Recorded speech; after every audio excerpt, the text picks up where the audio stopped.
Avez-vous déjà imaginé ce que serait l'exploration des profondeurs de l'océan, entourée de bancs de poissons aux couleurs vives et de récits coralliens chatoyants? C'est un rêve partagé par beaucoup, mais pour Rodney Temple et Brett Gillian, ce rêve s'est rapidement transformé en cauchemar. Cette histoire de triomphe, de tragédie et de fragilité de la vie vous tiendra en haleine. Asseyez-vous, détendez-vous et préparez-vous à être transporté dans un monde où tout peut arriver et où les leçons apprises resteront gravées dans votre mémoire longtemps après la fin de l'histoire. Alors, sans plus attendre, entrons dans la vidéo. Imaginez que vous partiez en expédition scientifique pour collecter des échantillons en vue d'un projet de recherche et que les eaux claires des Caraïbes orientales vous invitent à en explorer les profondeurs. C'est exactement ce qu'ont fait Brett Gillian, Rob Temple et Robbie McVeigh le 14 octobre 1972. Alors qu'ils se rendaient à Kane Bay, sur la côte nord de l'île de Sainte-Croix. Gillian, qui a plongé dans certains des meilleurs sites de plongée sur murs de la région, était impatiente d'explorer les murs qui s'élèvent à 210 pieds de haut à côté d'une chute abrupte. L'objectif de l'équipe était de prendre des photos et de vérifier les pièges qu'elle avait posés pour son projet. Et elle était sûre de pouvoir s'acquitter de la tâche qui lui incombait. En tant que vétéran de centaines de plongées profondes, le trio était bien équipé pour le voyage. Rob a joué le rôle de chef de plongée et de chronométreur, veillant à ce qu'il reste en sécurité et sur la bonne voie. Malgré les dangers potentiels, l'équipe est restée sereine, confiante dans ses capacités et son expertise. Mais ils étaient loin de se douter qu'ils allaient être confrontés à un défi inattendu. Les requins sont connus pour leur comportement mystérieux et leur nature imprévisible. Et le trio était sur le point d'en faire l'expérience. Ce qui s'ensuit est une histoire de résilience et de persévérance humaine face à une tragédie insondable. Malgré les obstacles, l'équipe a réussi à survivre et à regagner le rivage grâce à sa détermination inébranlable et à son ingéniosité. Cette histoire témoigne de la force de l'esprit humain et rappelle la beauté et le mystère de l'océan et de ses habitants. 3 plongeurs aventureux, Rod, Brett et Robbie, se sont lancés dans une expédition sous-marine palpitante pour explorer les profondeurs du mur de Kane Bay. Alors qu'ils se préparaient à plonger dans le vaste océan, ils sont pleinement conscients des dangers potentiels qui se cachent sous la surface. Brett et Robbie étaient les principaux muscles du groupe, s'occupant des tâches lourdes, tandis que Rod était chargé de documenter leur plongée et d'assurer leur sécurité en surveillant leur temps de remontée. Une fois arrivés à destination, l'équipe s'est séparée pour s'atteler à ses tâches respectives. En scrutant les environs, la curiosité de Rod l'a poussé à regarder de plus près. Et c'est alors qu'il a aperçu quelque chose qui lui a donné des frissons. 2 requins à pointe blanche, l'un mesurant une longueur impressionnante de 12 pieds, et l'autre légèrement plus grand, connu sous le nom de pointe blanche océanique. Ces créatures font plaisir à voir, avec leurs longues nageoires blanches arrondies. Mais elles sont également connues pour habiter les mers tropicales et tempérées chaudes, ce qui en fait un spectacle redoutable et terrifiant pour tout plongeur. La découverte de Rod a ajouté un élément supplémentaire de frisson et de danger à leur expédition, faisant de celle-ci un voyage malheureux le long du mur de Kane Bay. Malgré les risques, l'équipe a courageusement poursuivi sa plongée, prête à explorer les merveilles du monde sous-marin tout en gardant un œil prudent sur ces créatures majestueuses mais menaçantes. Le requin océanique à pointe blanche, formidable prédateur des mers, est malheureusement devenu moins courant en raison de la forte demande pour ses ailerons, qui sont un ingrédient clé de la soupe d'ailerons de requin.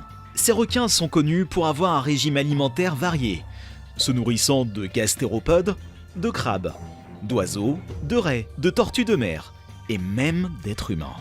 Et rien n'est exclu du menu pour ce chasseur. Cependant, leur réputation de créatures dangereuses est bien méritée, surtout pour les proies qui se déplacent lentement. Non seulement ces requins ont été responsables de nombreuses attaques sur des survivants de navires et d'épaves d'avions, mais ils sont également soupçonnés d'avoir causé plusieurs décès humains non répertoriés. La pure méchanceté de ces créatures est illustrée par leur implication dans ce qui est généralement considéré comme l'une des pires attaques massives de requins de l'histoire. En 1945, après la destruction de l'USS Indianapolis, le requin océanique à la pointe blanche a été la principale espèce responsable de la déchirure et de la mutilation de nombreux membres d'équipage survivants. Il est vraiment fascinant et quelque peu effrayant de considérer les capacités de ces prédateurs au sommet de la chaîne alimentaire. Leur capacité à adapter leur régime alimentaire à différentes proies, dont l'homme, met en évidence leur intelligence et leur ingéniosité. Cependant, il ne faut pas sous-estimer le danger potentiel qu'ils représentent pour l'homme, en particulier dans les situations où les survivants s'échouent en mer. Il est clair que le requin à pointe blanche océanique est une force avec laquelle il faut compter dans les océans du monde entier. 3 hommes effectuant des observations sous-marines sont tombés par hasard sur un groupe de requins à pointe blanche à Kane Bay. Ces requins sont connus pour leur comportement agressif et sont responsables de 150 décès en un seul incident. Malgré le danger potentiel, les hommes ont été ravis d'observer ces créatures majestueuses de près. L'un d'entre eux, Brett, a comparé cette expérience à celle de tomber sur un lion d'Afrique dans son jardin au lieu d'un vulgaire chat de gouttière. Alors qu'ils poursuivaient leurs observations, les hommes ont réalisé qu'ils étaient en avance sur leur programme et qu'ils pourraient terminer leur mission avec seulement 20 minutes de temps de décompression. Cette nouvelle les a soulagés, car cela signifiait qu'ils n'auraient pas à passer trop de temps près des requins pendant leur remontée. L'observation de ces pointes blanches océaniques était un événement rare, dont les hommes se souviendront certainement pendant des années. Ce n'est pas tous les jours que l'on se retrouve face à face avec l'un des prédateurs les plus redoutés de l'océan. Robbie a été le premier à monter, et il a montré avec enthousiasme les requins qui passaient à proximité. L'équipage n'était pas étranger à ces requins, car il les avait déjà rencontrés à de nombreuses reprises. Ces requins à pointe blanche avaient la fâcheuse habitude de mordre l'équipement de l'équipage, comme les câbles d'acier et même les hélices du navire. Cependant, ces 2 requins semblaient différents, car ils ne prêtaient aucune attention à l'équipage. Alors que Brett commençait sa remontée derrière Robbie, Rod restait en arrière, conformément à leur plan de plongée.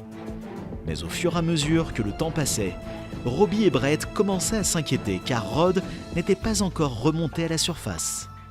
Le mammomètre de Robbie indiquait qu'il manquait d'air, ce qui ajoutait à leur inquiétude. Alors qu'ils s'apprêtaient à passer à l'action, ils remarquèrent qu'une énorme bulle s'échappait des eaux plus profondes, indiquant la présence de Rod. C'était un soulagement pour eux de savoir que Rod était toujours là, mais ils ne pouvaient pas s'empêcher de demander ce qui avait causé cette grosse bulle. Leur curiosité est piquée, et ils attendent avec impatience le retour de Rod pour découvrir ce qui s'est passé en bas. Ces 2 plongeurs se sont retrouvés dans une situation périlleuse, sous la surface de l'océan. Alors qu'ils exploraient le monde sous-marin, Rod a soudain eu un problème d'alimentation en air. Brett, qui consomme peu d'air, a décidé d'envoyer son compagnon Robbie chercher de l'aide à la surface, pendant qu'il allait voir ce qui se passait pour Rod. Cependant, en rejoignant son ami, Brett a été confronté à un spectacle horrible. Un requin avait attaqué Rod, s'accrochant à sa cuisse gauche avec de puissantes mâchoires. Le sang jaillit de la blessure, créant une scène macabre de nuages rouges dans l'eau. Brett est atterré, incapable de croire ce qui se passe sous ses yeux. Alors que Rod luttait désespérément pour repousser le prédateur de 2 mètres, un second requin est apparu de nulle part et a enfoncé ses dents dans la même jambe. La situation est devenue encore plus grave lorsque Rod a lutté pour garder pied et éviter de s'enfoncer plus profondément dans l'abîme. Mais il a refusé d'abandonner, creusant les yeux et les branchies des requins avec une détermination farouche à survivre. C'était un combat pour la survie au sens le plus brutal du terme. Et Brett s'est précipité pour aider son ami. De toutes ses forces, il tire sur la sangle droite du harnais de Rod, dans l'espoir de briser l'emprise du requin. Les 2 plongeurs luttent furieusement contre leur attaquant, leur vie étant en jeu à chaque instant. En fin de compte, le fait que Rod et Brett soient sortis vivants de cette terrifiante épreuve témoigne du courage et de la résilience de l'être humain. Leur bravoure face au danger nous rappelle la nature imprévisible et impitoyable de l'océan, et l'importance d'être prêt à tout lorsqu'on en explore les profondeurs. Brett s'est retrouvé au milieu d'une attaque de requins vicieuse alors qu'il tentait de sauver son ami Rod. La rapidité d'esprit et la bravoure de Brett face au danger sont vraiment impressionnantes. Alors que les requins attaquaient et arrachaient des morceaux de chair au corps de Rod, Brett leur donnait des coups de poing et des coups de pied dans une tentative désespérée de les faire fuir.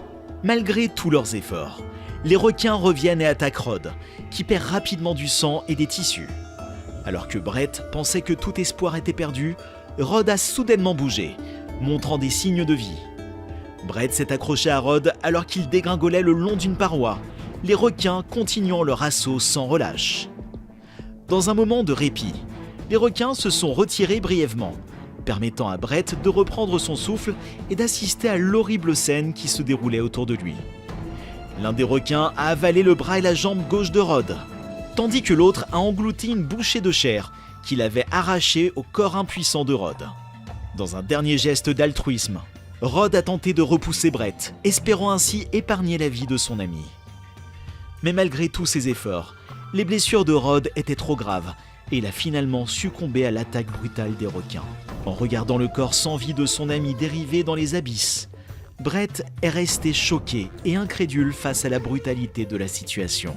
Imaginez que vous soyez immergé profondément sous l'eau, si bas que la pression est écrasante et que l'oxygène se fait rare. C'est la situation dans laquelle Brett s'est retrouvé alors qu'il entamait sa remontée vers la surface. Son corps luttait contre le manque d'oxygène et les effets de l'hypoxie commençaient à se faire sentir. Il savait qu'il devait rejoindre la surface, mais son cerveau commençait à lâcher et il perdait conscience.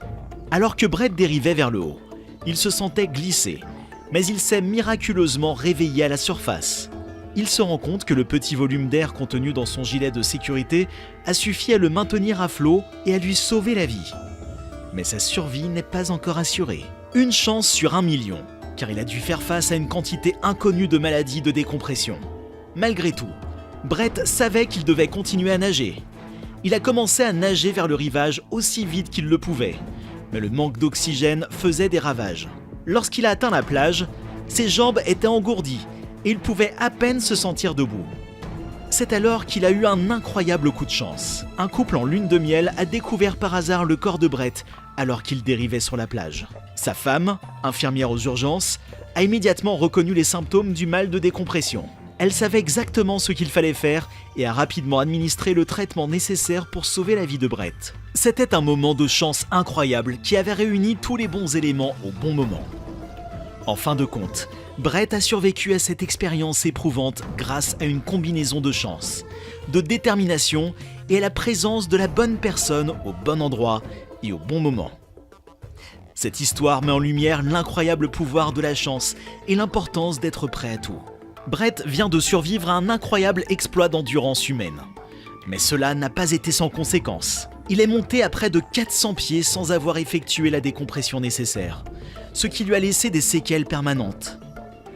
À sa sortie de l'hôpital, il souffra encore d'un engourdissement résiduel des bras et des jambes, d'une perte auditive importante et d'une cécité légale de l'œil droit qui le suivra toute sa vie. Il est tout à fait étonnant qu'il ait survécu, mais les conséquences sur son corps nous rappellent à quel point nous sommes fragiles. Pendant ce temps, Robbie garde l'image obsédante de ses deux amis traînés sur le mur, dans un nuage de sang par des requins.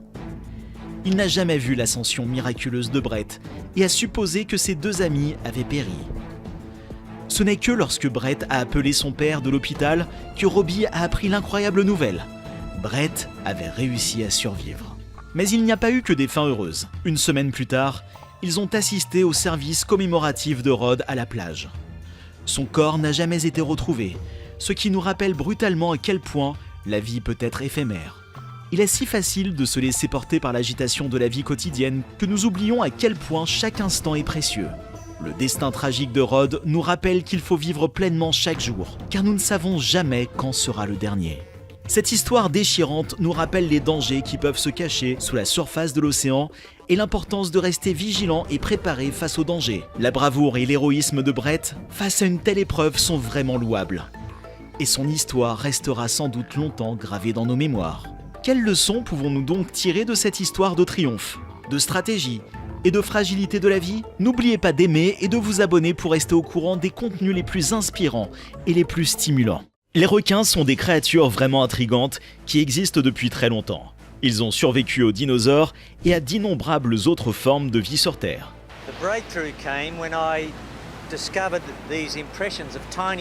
Ce sont de véritables prédateurs supérieurs, majestueux et les rois des océans. mais surtout un élément irremplaçable et essentiel dans l'ordre naturel des écosystèmes marins. Il existe de nombreuses espèces de requins, mais aucune n'est aussi intelligente et curieuse que le requin blanc, qui possède 6 sens très affinés: l'odorat, l'ouïe, le toucher, le goût, la vue et l'électromagnétisme. Ce sont également des chasseurs puissants, ultra rapides et vicieux qui, heureusement, n'aiment pas le goût de la chair humaine. Cependant, ils peuvent tuer des personnes s'ils se sentent menacés ou s'ils confondent une personne avec un phoque ou une autre proie. One of the biggest reasons is we are putting ourselves into their environment. Restez à l'écoute, car dans la vidéo d'aujourd'hui, nous allons récapituler l'une des attaques de requins blancs les plus horribles jamais enregistrées. Vers 15 h, le samedi décembre 1981, Lewis Boren, 24 ans, se tient seul sur le sable froid de la plage de Moss Beach, dans la baie de Spanish Bay, à Monterey, en Californie. C'était une journée plutôt froide. Le ciel était sombre et le vent était rapide. La lumière du soleil s'échappait d'entre les nuages et se reflétait sur l'eau de l'océan Pacifique, donnant aux horizons lointains un aspect paradisiaque et serein. Même l'odeur de la brise océanique était très calme et propre. C'était une scène solennelle que seuls les vrais amoureux des océans peuvent comprendre, sentir et voir. Les vagues étaient majestueusement hautes et appelaient son nom. Cependant, Lewis n'était pas un débutant et possédait bien trop d'années d'expérience en tant que surfeur, de sorte que les conditions venteuses et les ciels sombres à couper le souffle n'étaient pas et n'ont jamais été un obstacle pour son genre. Il était impossible de résister à ces hautes vagues parfaites et au son de chaque vague éclaboussante. L'envie de surfer devenait de plus en plus forte. Finalement, la décision fut prise et Lewis Boren partit à l'assaut des vagues. Il était loin de se douter qu'un monstre de 20 mètres de long se cachait sous les eaux agitées. Un chasseur mythique qui remonte à 450 millions d'années. Une bête impitoyable qui, bien que des humains ne soient pas son menu, et qu'elle soit connue pour ne pas aimer le goût de la chair humaine, est toujours notoirement redoutée car ses morsures, même si elles sont faites par erreur ou par provocation, signifient presque toujours un membre coupé ou la mort. Lewis n'avait aucun moyen de repérer l'énorme requin record depuis la plage, ou même à quelques mètres de distance, car le ciel nuageux rendait l'eau et l'océan plutôt sombres. Néanmoins, il était trop tard, car Lewis était déjà sur sa planche de surf jaune, pagayant au loin, à la recherche de la vague parfaite pour faire sa journée. La bête solitaire, qu'est le grand requin blanc, a senti la présence de quelque chose qui flottait dans l'eau et la chasse a commencé. Lewis était à plat ventre sur la planche de surf et s'apprêtait à lever le genou pour prendre une vague lorsque la bête a sauté hors de l'eau comme un oiseau massif essayant d'atteindre le ciel et a mordu le pauvre Lewis en plein sur le côté. La morsure était puissante, elle a même arraché un gros morceau de la planche de surf. Lewis est tombé sous l'eau et a commencé à se noyer. Incapable de bouger à cause de la gravité de la morsure de requin, qui lui a enlevé une grande partie de son flanc, y compris une partie de sa poitrine, c'était tout simplement la fin pour le jeune et optimiste Lewis. Le requin, conscient dès la première bouchée du goût de la chair de Lewis, qu'il s'agit de chair humaine, n'est pas revenu pour terminer son repas et a replongé dans les profondeurs infinies, laissant derrière lui le corps de Lewis Boren, que les courants et les vagues ont ballotté et retourné. Sa famille et ses amis ont commencé à le chercher ce soir-là, et les autorités ont également été impliquées. Mais les recherches officielles par les plongeurs de la police n'ont commencé que le lendemain, après qu'un couple de surfeurs a trouvé la planche de surf de Lewis sur la plage et l'a remise aux autorités parce qu'il était évident que le gros morceau manquant sur sa taille avait été causé par un énorme requin. Cependant, après des jours de recherche, l'océan refusait toujours d'abandonner le corps de Lewis Boren. Et bientôt, le fait qu'il était mort commença à s'installer dans l'esprit de sa famille et de ses amis. Ils étaient tous bouleversés et souhaiteraient au moins retrouver son corps afin d'écarter tout acte criminel et de lui donner un enterrement digne de ce nom. Les courants marins ont joué avec le cadavre du pauvre Lewis pendant 5 jours, avant qu'il ne soit retrouvé sur le rivage. Lorsque ses proches ont appris que son corps avait finalement été retrouvé, ils se sont sentis soulagés car ils savaient qu'il était mort à la suite d'une attaque de requin et qu'ils pouvaient maintenant au moins tourner la page en lui donnant un enterrement digne de ce nom. C'est une histoire déchirante. Mais il ne faut pas détester les requins, ni cesser d'aimer les océans et le surf, car les attaques de requins sont encore assez rares et il existe des moyens de les éviter. Nous espérons que cette vidéo vous a permis de mieux comprendre les dangers potentiels liés aux interactions avec les animaux sauvages. Les attaques d'animaux sont imprévisibles et peuvent se produire même dans les situations les plus inattendues. Nous avons compilé ces 40 vidéos d'animaux sauvages attaquant des gens pour vous montrer l'importance de respecter la faune sauvage et de garder une distance de sécurité lors des rencontres avec des animaux. Nous tenons à remercier nos téléspectateurs pour leur soutien continu et leur engagement envers notre chaîne. Nous sommes ravis de voir que nos vidéos ont été utiles pour sensibiliser aux dangers potentiels liés aux animaux sauvages. Vous avez aimé cette vidéo ? Nous sommes sûrs que vous l'avez aimée. Alors n'oubliez pas de vous abonner à notre chaîne YouTube pour être informé de nos prochaines vidéos. Nous sommes toujours à la recherche de nouveaux contenus pour vous informer et vous divertir. Merci encore pour votre soutien et pour avoir regardé nos vidéos. Nous vous souhaitons une excellente journée et nous vous donnons rendez-vous dans la prochaine vidéo.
Mesdames et messieurs, bienvenue dans cette histoire incroyable d'un homme courageux qui a défié les profondeurs de l'océan et a été confronté à l'un des prédateurs les plus redoutables de la mer, un requin affamé. Aujourd'hui, nous allons plonger dans l'histoire de Henry Murray, un chasseur sous-marin passionné qui a pris un risque audacieux en mer, un risque qui a changé sa vie pour toujours. Suivez-nous alors que nous explorons les événements qui ont conduit à cette attaque brutale et les détails terrifiants de l'agression du requin. Accrochez-vous bien, car cette histoire va vous captiver et vous faire vivre une aventure que vous n'êtes pas prêt d'oublier. Alors asseyez-vous, détendez-vous et préparez-vous à être inspiré par l'histoire incroyable d'Henry Murray et sa quête pour conquérir la mer. Henry, âgé de 22 ans, étudiant en médecine, a toujours été attiré par l'eau et les créatures qui y vivent. Son intérêt pour la chasse sous-marine a commencé à un jeune âge et est rapidement devenu une force motrice dans sa vie. Il a passé d'innombrables heures à perfectionner sa technique et à affiner ses compétences, se poussant toujours à être meilleur, plus rapide et plus efficace. Mais pour Henry, ce n'était pas seulement le frisson de la chasse qui l'attirait. Il était profondément passionné par la conversation et la préservation de l'équilibre délicat de l'écosystème marin. Il croyait que la chasse sous-marine responsable pouvait aider à atteindre cet objectif, et il s'est consacré à diffuser ce message et à éduquer les autres sur l'importance de la durabilité. Alors qu'il continuait à explorer les profondeurs de l'océan, l'amour d'Henry pour les grands espaces ne faisait que grandir. Il se délectait des défis que la nature présentait et était toujours prêt à en relever de nouveaux. Et c'est cette soif insaisissable d'excitation qui l'a poussé à entreprendre le plus grand challenge de sa vie. Un voyage qui allait mettre à l'épreuve ses limites physiques et mentales comme jamais auparavant. Avant leur plongée à Miller's Point, dans la baie de False Bay, Henry a expliqué à Piet qu'il rêvait depuis toujours d'être mangé vivant par un requin blanc. Une idée folle pour beaucoup, Mais pour Henry, c'était la manifestation ultime de son amour pour la nature et sa fascination pour les grands prédateurs marins. Mais qu'est-ce qui pousse un homme à désirer une telle expérience mortelle ? Les attaques de requins blancs sont très rares, et la plupart sont causées par des erreurs humaines, telles que la confusion des surfeurs avec des proies ou la présence de poissons morts dans l'eau. Malgré leur réputation effrayante, les requins blancs sont des créatures fascinantes et cruciales pour l'équilibre de l'écosystème marin. Henry le savait bien et cherchait à promouvoir la conservation et la durabilité de la vie marine. Mais cette plongée allait changer sa vie pour toujours. Restez avec nous pour découvrir ce qui est arrivé à Henry Murray, dans les profondeurs de l'océan. Le 4 juin 2005, Henry Murray s'est préparé pour une journée de pêche sous-marine avec son ami Piet. Ils se sont dirigés vers Miller's Point, une zone de plongée populaire située à False Bay, en Afrique du Sud. Bien qu'Henry soit un plongeur expérimenté, il connaissait les risques associés à la plongée en eau profonde. False Bay est connu pour être l'un des endroits les plus dangereux pour les plongeurs en raison de sa présence de requins. En effet, il y a plusieurs attaques de grands requins blancs dans la région.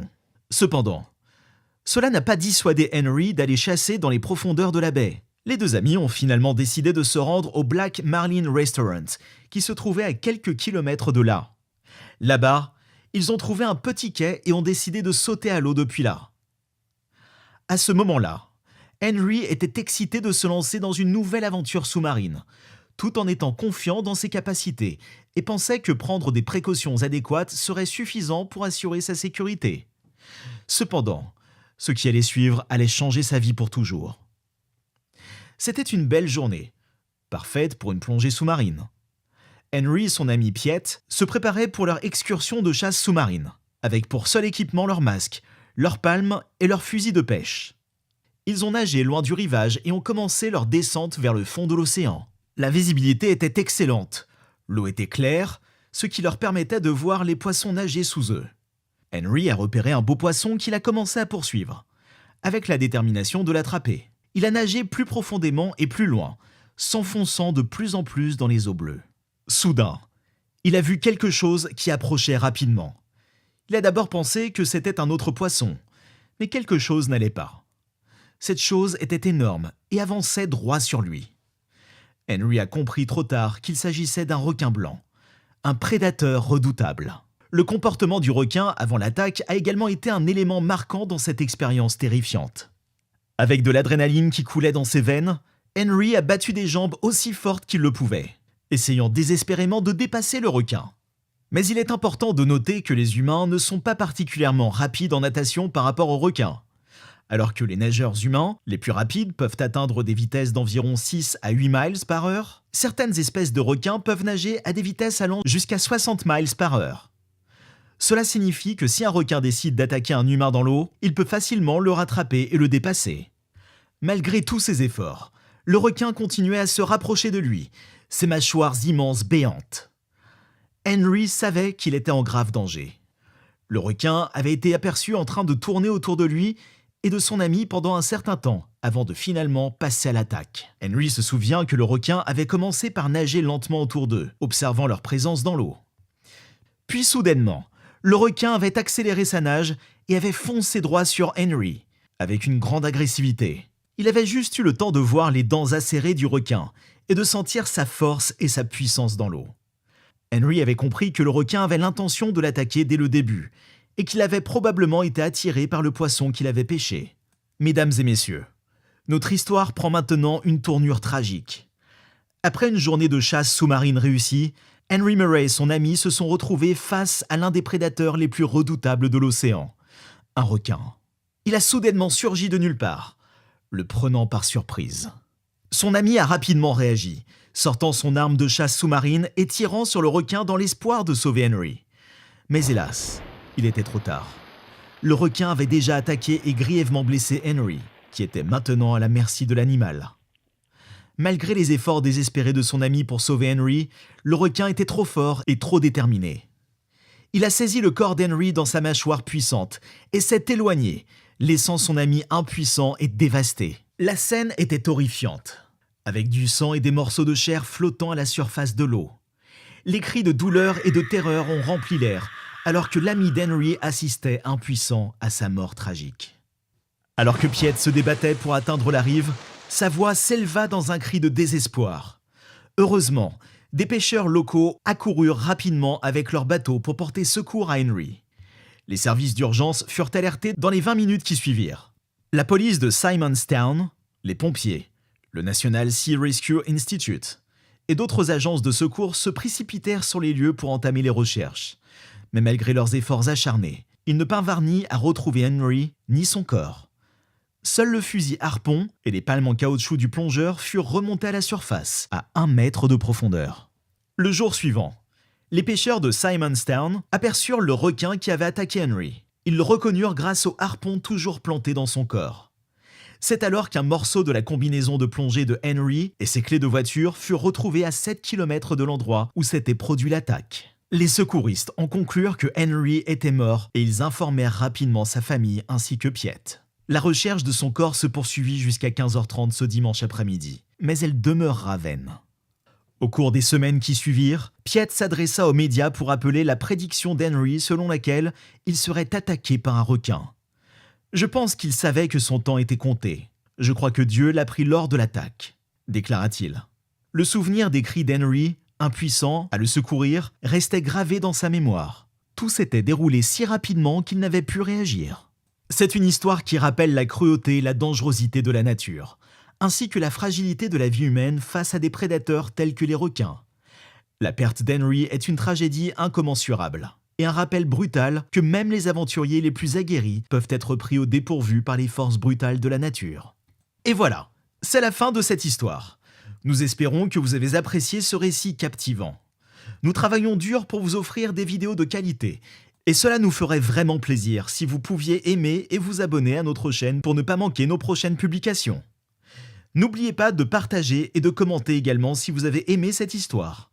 Et surtout, souvenez-vous de toujours respecter la vie sauvage et de ne jamais perturber les animaux dangereux. Prenez soin de vous et soyez prudents.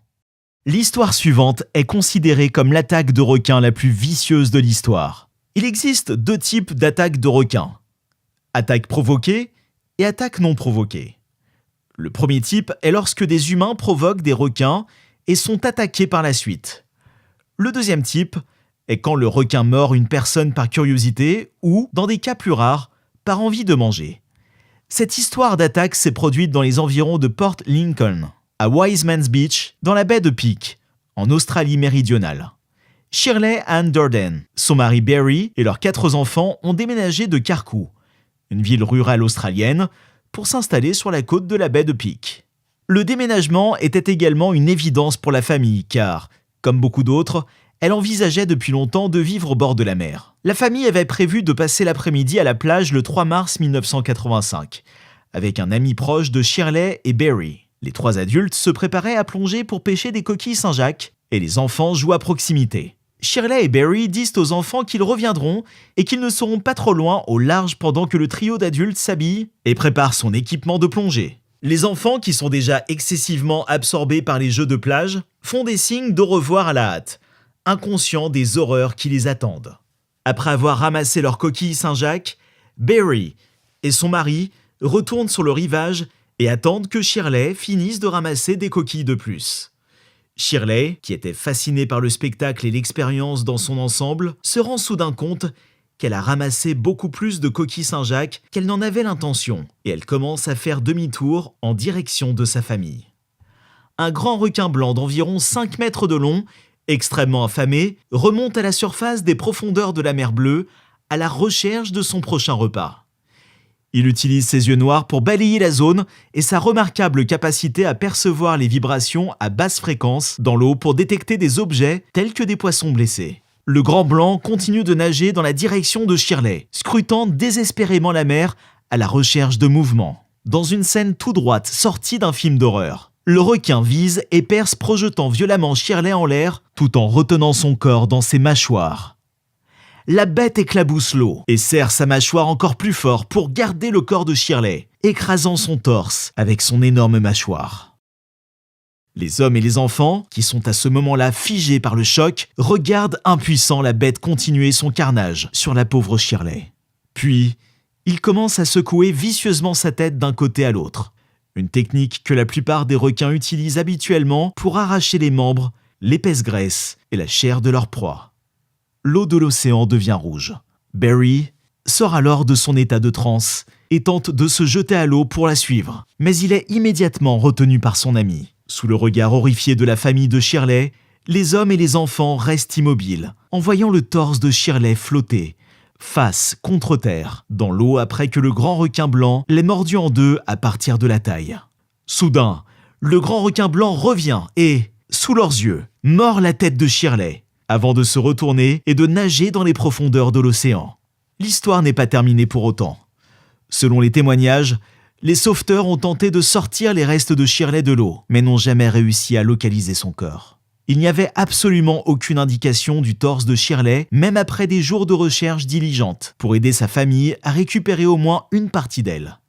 Finalement, les recherches ont été abandonnées. Plus tard, on a supposé que le requin était revenu chercher le corps de Shirley, une troisième et une dernière fois, avant d'achever ce qui restait d'elle une fois pour toutes, laissant Barry et les enfants avec rien d'autre que leur souvenir, de la femme qu'ils adoraient tous. C'était tout pour aujourd'hui. Pour plus de vidéos similaires, abonnez-vous, partagez, commentez si vous aimez et n'oubliez pas d'appuyer sur le bouton de notification. Et rappelez-vous de toujours respecter la vie sauvage et de ne jamais essayer d'approcher ou de provoquer des animaux dangereux. Soyez prudents. Bienvenue sur notre chaîne. Dans cet épisode, nous allons plonger dans l'une des histoires d'attaques de requins les plus terrifiantes et uniques. Une voiture percute une barrière de sécurité et se balance dangereusement sur une corniche de falaise. L'un des passagers tombe dans la mer en contrebas et se fait dévorer par un groupe de 14 requins affamés. Appuyez sur le bouton j'aime et abonnez-vous dès maintenant, car c'est une histoire époustouflante que vous ne voulez pas manquer. Restez avec nous pour en savoir plus sur cet événement effrayant. Le lieu de l'incident est Sydney, en Australie, en 1967. Un groupe de 3 adultes et un enfant conduisait le long de la côte. La route serpentait le long des falaises dans la banlieue de Dover Heights. La visibilité était mauvaise en raison du brouillard d'automne qui avait roulé depuis la mer, enveloppant la côte et la ville dans une couverture blanche. Le vent soufflait fort, faisant grincer les arbres et secouant les vagues en dessous. Les passagers étaient silencieux, absorbés par la beauté sauvage et dramatique de l'océan.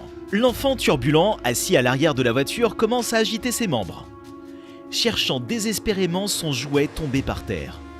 Le conducteur, tentant de calmer le bambin, détourne brièvement son regard de la route. Mais dans ce court instant, l'inévitable se produit. Le virage approche rapidement et le conducteur, pris au dépourvu, dévie dangereusement sur la voie opposée. Les freins grincent, mais c'est déjà trop tard. La voiture percute violemment la barrière de sécurité et les passagers sont propulsés dans les airs, hurlant de terreur.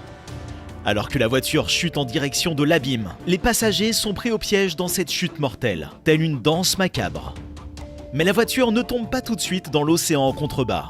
Elle est accrochée à des rosiers acérés. Maintenant, la voiture est dans une position verticale terrifiante. Le passager avant est capturé hors de la voiture, à travers le pare-brise brisé, avant de chuter dans les flots tumuleux à plus de 30 mètres de hauteur. Elle gît inerte, telle une poupée de chiffon sur l'eau. La situation était désespérée. Les requins avaient déjà attaqué le corps de la femme, s'agitant furieusement dans l'eau. Les témoins oculaires ont rapporté avoir vu une attaque frénétique sur le corps de la femme. Si la passagère n'était pas morte sur le coup, elle aurait été déchiquetée en quelques secondes par les requins en dessous. Le conducteur pouvait voir l'agitation dans l'eau, hurlait et essayait de regarder derrière lui pour voir si les autres étaient en vie, à l'arrière de la voiture. La ceinture de sécurité lui serrait la poitrine, le maintenant fermement en place, et il ne pouvait pas la desserrer. La voiture ne tenait plus qu'à quelques centimètres et chaque fois qu'il faisait le moindre mouvement, elle tanguait et oscillait. Le conducteur pouvait voir que l'enfant et l'autre passager ne bougeaient pas. Il a essayé de les atteindre et de les réveiller, mais ils ne répondaient pas. L'homme s'était violemment cogné la tête sur le volant. Sa vision était floue, et son crâne saignait abondamment. Il sentait sa tête pulser, et les battements de son cœur résonnaient dans ses oreilles. Les gens ont couru au sommet de la falaise, alors que la voiture était suspendue dans le vide, et les services d'urgence ont été appelés. Sa tête avait violemment heurté le volant. Son esprit était embrumé et du sang coulait de sa plaie béante. La douleur pulsatrice résonnait dans ses tympans au rythme effréné de son cœur. La terreur le prenait aux tripes alors qu'il implorait un miracle. Pourtant, après une demi-heure à s'accrocher au rebord de la falaise, les rochers finirent par lâcher prise, envoyant la voiture et son conducteur dans une chute libre effrayante. Le véhicule dégringola en tonneau sur la pente raide et s'écrasa finalement dans l'eau en contrebas. Elle flotta quelques instants avant de sombrer. L'homme sentit l'eau envahir l'habitacle, alors qu'il tentait désespérément de défaire sa ceinture de sécurité. Mais elle refusait de s'ouvrir. Tandis que le niveau de l'eau montait, il commença à paniquer, ressentant la froideur de l'eau glacée qui atteignait ses pieds, puis ses genoux, jusqu'à sa taille. Le silence pesant qui enveloppait l'homme fut soudainement brisé par une force qui frôla son côté. Un frisson glacial parcourut son corps alors qu'il observait par la fenêtre une nageoire sombre fendre l'eau, suivie par deux autres. Un instant plus tard, il était complètement cerné par les requins affamés qui avaient eu un avant-goût de la chair humaine. Le cœur battant la chamade, l'homme agrippa la ceinture de sécurité, l'attirant frénétiquement pour la desserrer. Enfin, il parvint à la déverrouiller et la voiture se mit à sombrer lentement dans l'océan.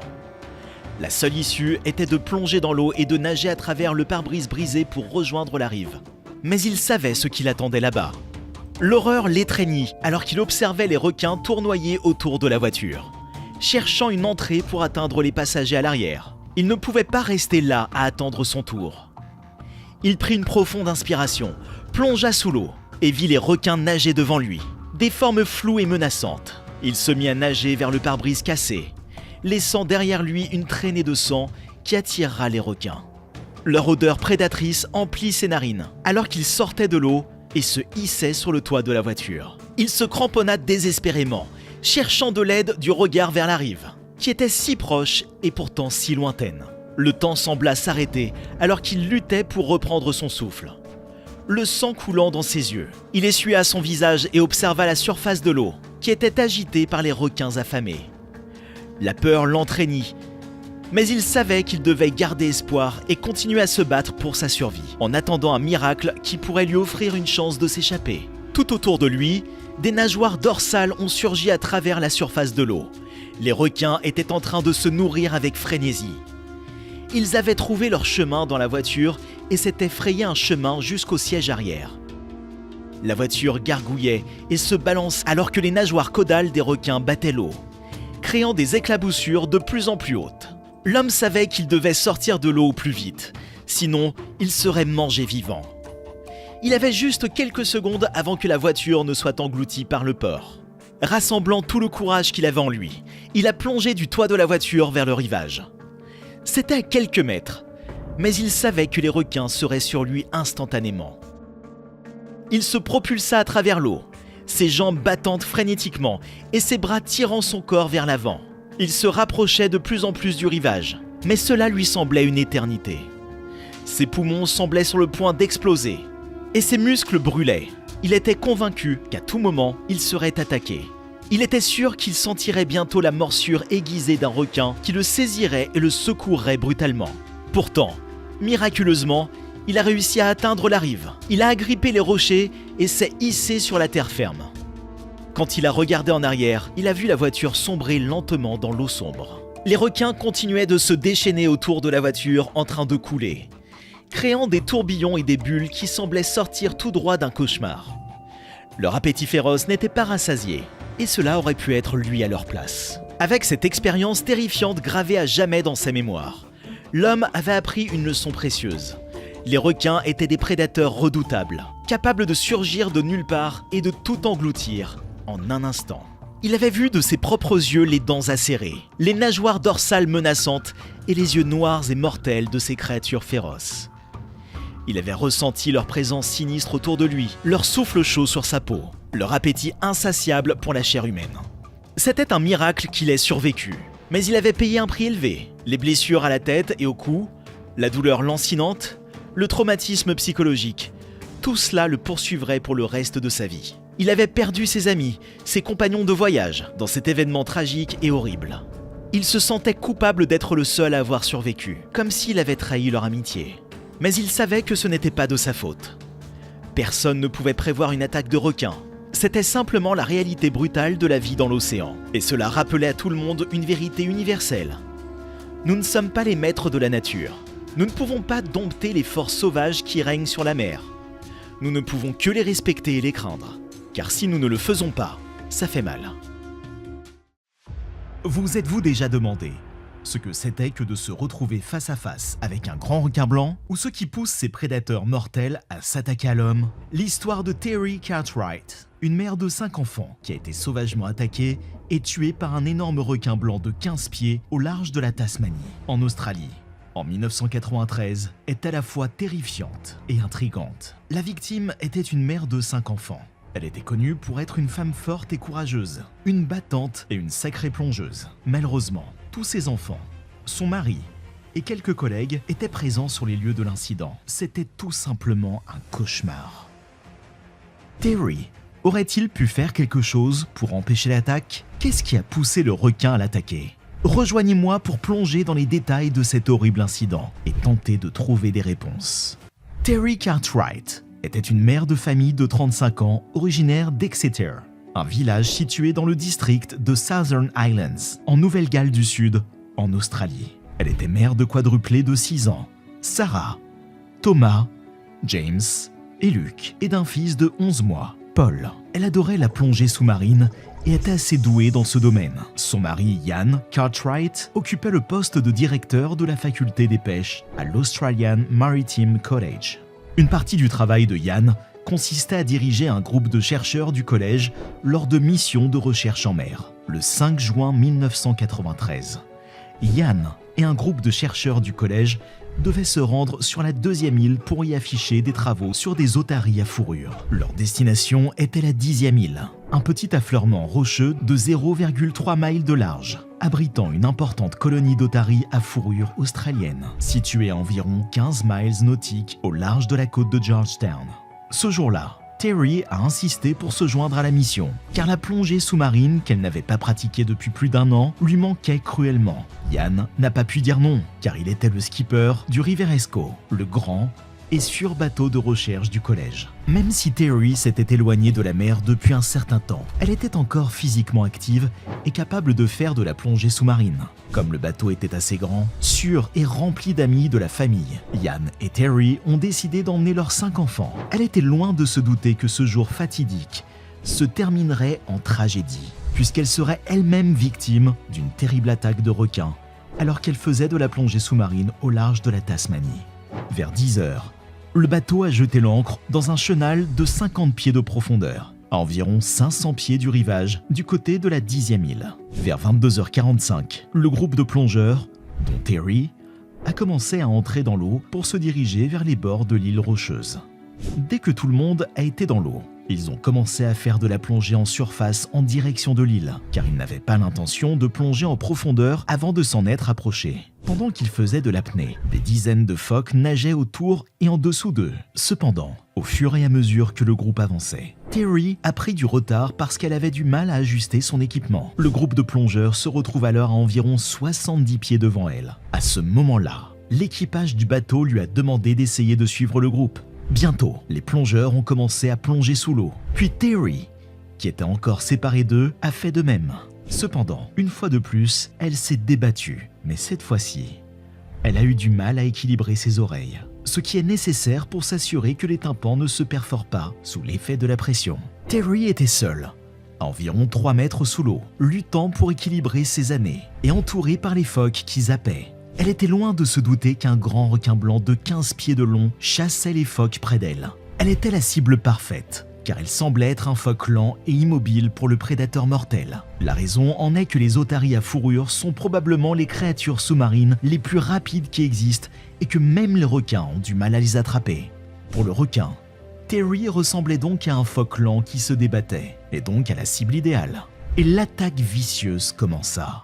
Dans un premier temps, le requin blanc s'est dirigé vers Terry et l'a frappé de plein fouet, ce qui l'a probablement fait perdre connaissance ou l'a au moins désorienté. Puis le monstre vicieux est revenu et a refermé ses énormes mâchoires sur son torse. Les phoques de la zone ont paniqué et ont soudainement disparu, ce qui a alerté le groupe de plongeurs que quelque chose n'allait pas et que les requins étaient en train d'attaquer.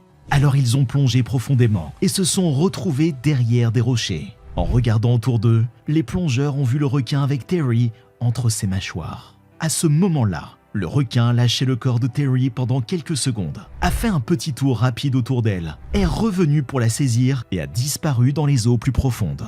L'attaque du requin a été rapide et féroce. Il a frappé Terry avec une grande force, l'assommant probablement ou la désorientant. Le groupe de plongeurs était dans un état d'horreur extrême et terrifié. Ils se sont dirigés vers l'île aussi vite que possible, ont fait surface et ont hélé le Riverisco. Le groupe de plongeurs a dû s'abriter derrière des rochers, car le requin continuait d'attaquer Terry. Ils ne pouvaient rien faire d'autre qu'attendre que le requin s'en aille. Lorsque le requin s'est enfin éloigné, ils ont essayé frénétiquement de sortir Terry de l'eau. Mais il était trop tard. Le requin avait déjà infligé des blessures mortelles à Terry, qui est mort sur le coup. L'incident a provoqué une onde de choc dans toute la communauté et a déclenché un débat animé sur la sécurité de la plongée sous-marine et la présence de grands requins blancs dans la région. Yann, les enfants de Terry et l'équipage du Riverisco ignoraient encore que quelque chose d'horrible s'était produit. Cependant, le signal donné par le groupe de plongeurs a incité Yann et un membre de l'équipage à quitter le Riverisco à bord d'un petit canot pneumatique et à se diriger vers les plongeurs. Le cauchemar de Yann et des 5 enfants commence alors que l'équipage se précipite pour commencer les recherches. Yann dirige les recherches malgré la douleur et le fait qu'il sait qu'elle n'est plus là. Des bateaux de police et un hélicoptère ont été déployés. Quelques heures plus tard, des morceaux d'une combinaison de plongée et une jambe humaine portant encore une nageoire jaune ont été retrouvés à un peu moins d'1 kilomètre du lieu de l'incident. Rien d'autre n'a été retrouvé. Il ne fait aucun doute que ce tragique incident est un véritable cauchemar pour sa famille. Terry était connue pour sa bravoure, sa force et sa passion pour la plongée. Mais ce jour-là, elle se trouvait au mauvais endroit, au mauvais moment. L'attaque du grand requin blanc a été soudaine et terrifiante. Le requin a attrapé Terry et l'a traîné au fond de l'océan, où il a commencé à la déchiqueter. On ne sait pas exactement ce qui a poussé le requin à attaquer Terry. Certains ont émis l'hypothèse qu'elle avait été prise pour un phoque, tandis que d'autres suggèrent qu'elle a pu provoquer le requin par inadvertance, en faisant des mouvements brusques ou en s'éclaboussant dans l'eau. Cependant, en l'absence de preuves concrètes, il est impossible de déterminer exactement ce qui a déclenché l'attaque. Malgré cette issue tragique, il convient de noter que les attaques de requins sont relativement rares et que les plongeurs peuvent prendre certaines mesures pour minimiser les risques. Les plongeurs doivent éviter de porter des bijoux brillants ou des vêtements de couleur vive qui peuvent attirer les requins. Ils doivent également éviter de nager à l'aube ou au crépuscule lorsque les requins sont le plus actifs, et doivent toujours nager en groupe plutôt que seuls. De plus, il est important de se rappeler que les requins ne sont pas des tueurs sans cervelle, mais plutôt des créatures intelligentes et curieuses. La plupart des requins n'attaquent pas les humains, à moins d'être provoqués ou menacés. Et de nombreuses attaques se produisent parce que le requin prend un nageur ou un plongeur pour une proie. L'amour de Terry pour la plongée sous-marine a conduit à sa mort tragique. Le requin l'a attaquée alors qu'elle était dans l'eau, la prenant pour un phoque comme je vous l'ai dit. Mais c'est peut-être sa mort qui l'a conduite à cet endroit. L'amour de Terry pour la plongée et l'opportunité de plonger après plus d'1 an ont été les raisons pour lesquelles elle a rejoint son mari, Yann, et un groupe de chercheurs en mission sur la 2e île pour étudier les otaries à fourrure australiennes.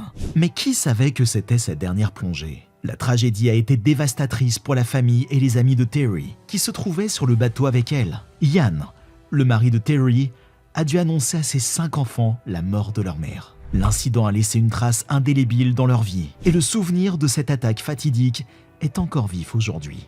Avec le recul, certains experts estiment que la mort de Terry aurait pu être évitée. Ils affirment que les mesures de précaution prises, telles que l'utilisation de boucliers anti-requins, n'ont pas été suffisantes pour protéger les plongeurs des attaques potentielles de requins. Quoi qu'il en soit, la mort de Terry est un avertissement pour tous ceux qui pratiquent des activités nautiques, car elle nous rappelle qu'il faut être conscient des risques et prendre les précautions nécessaires pour se protéger. Avez-vous eu connaissance d'attaques mortelles récentes d'animaux sauvages dans des zoos, des parcs de safari ou en pleine nature près de chez vous? Qu'avez-vous ressenti et qu'avez-vous appris? Partagez votre réflexion et vos histoires dans la section des commentaires ci-dessous.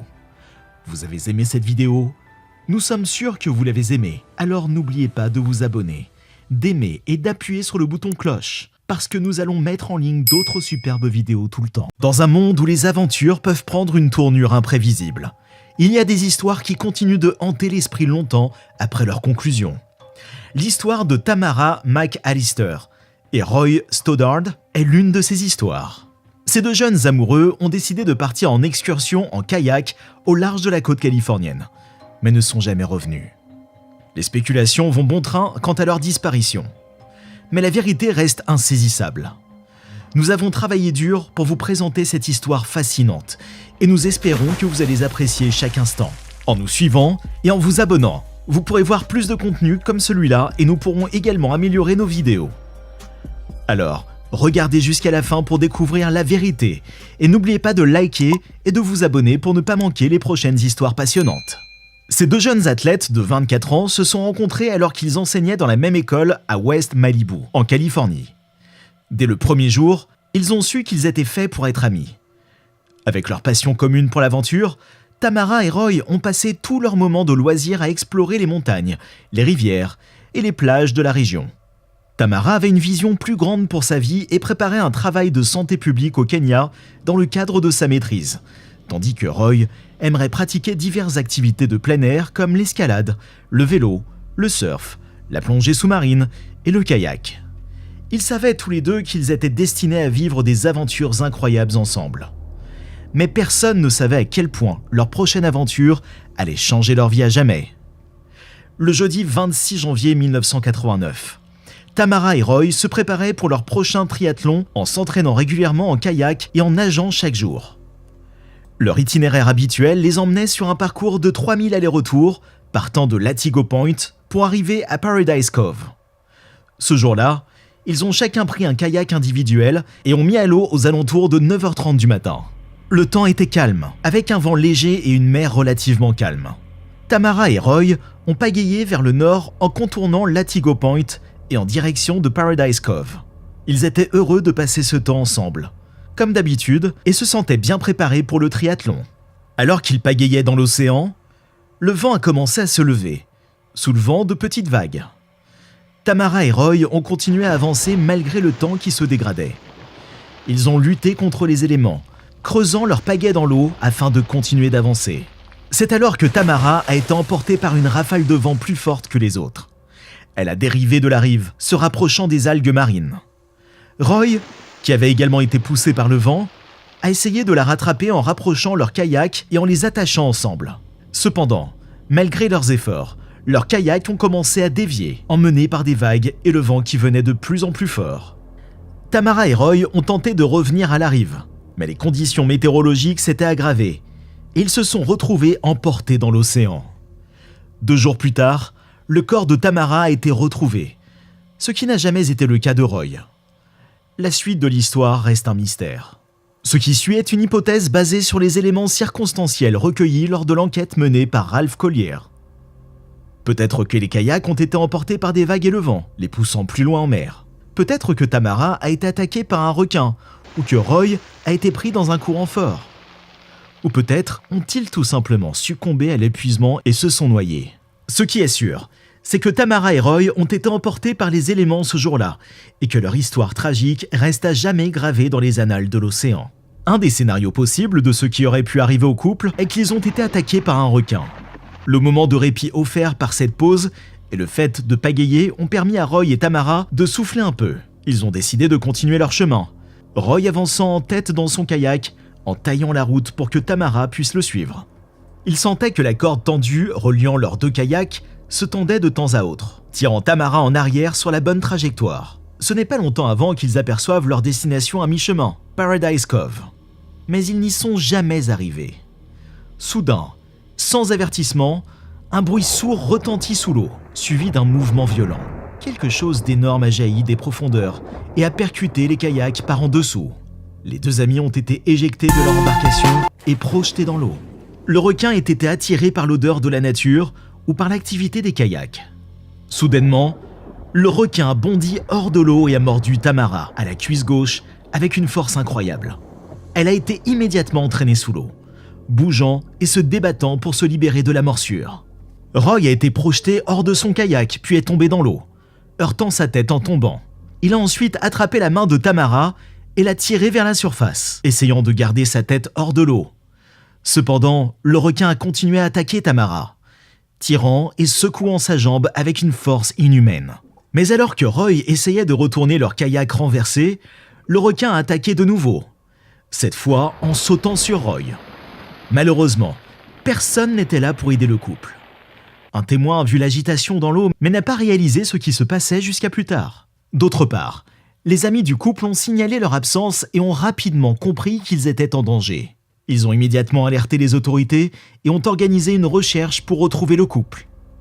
Le lendemain, les secours ont découvert les kayaks retournés sur l'autre rive de la baie de Santa Monica. Les corps de Tamara et Roy ont été retrouvés plus tard, flottant à la surface de l'eau. Les blessures causées par l'attaque de requins ont été confirmées comme la cause de leur mort. C'est une tragédie déchirante qui rappelle la nature imprévisible et impitoyable de l'océan et des créatures qui y vivent. Après avoir étudié les indices avec minute, un ingénieur a émis l'hypothèse qu'un impact et une force considérable étaient à l'origine des dommages constatés. L'objet ayant percuté les kayaks devait peser plus de 2000 livres, soit 900 kg, et se déplacer à une vitesse d'au moins 17 nœuds. Ces caractéristiques sont typiques d'un grand requin blanc, prédateur suprême capable d'attaquer sa proie par derrière ou par dessous, souvent jaillissant hors de l'eau. Le lendemain, l'équipage d'un voilier découvrit le corps de Tamara flottant à la surface de l'eau, portant encore sa veste. Ce détail suggère qu'elle n'était pas en train de nager lorsque l'attaque a eu lieu. Ses blessures comprenaient des morsures profondes aux cuisses, dont l'une avait sectionné son artère fémorale et sa veine, tandis que l'autre présentait un diamètre de plus de 34 cm, soit 13 pouces. Des ecchymoses à la main et à la tête indiquaient qu'elle avait probablement été jetée hors de son kayak. La taille des marques de morsure et la gravité des blessures ont conduit à la conclusion qu'un grand requin blanc, mesurant au moins 5 pieds de longueur, était à l'origine de ce décès tragique. Après la découverte du corps de Tamara, la garde côtière américaine a organisé des recherches par bateau et hélicoptère pour retrouver Roy. Mais après une semaine de recherches intensives, aucune trace de lui n'a été trouvée. Les amis du couple ont signalé leur absence et ont immédiatement donné l'alerte. Le lendemain, leurs kayaks ont été retrouvés sur l'autre rive de la baie de Santa Monica. La vérité terrible est que Tamara et Roy n'ont jamais pu rentrer de leur excursion en kayak, laissant derrière eux des proches effondrés par la tragédie. L'océan est un endroit magnifique, rempli de merveilles sous-marines et de beauté naturelle à couper le souffle.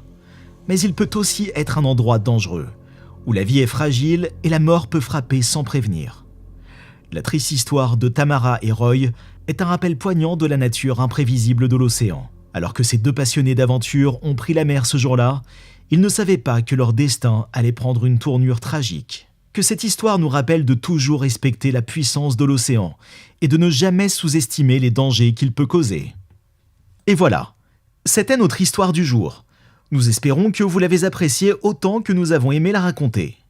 Nous mettons beaucoup de temps et d'efforts dans la création de ces vidéos.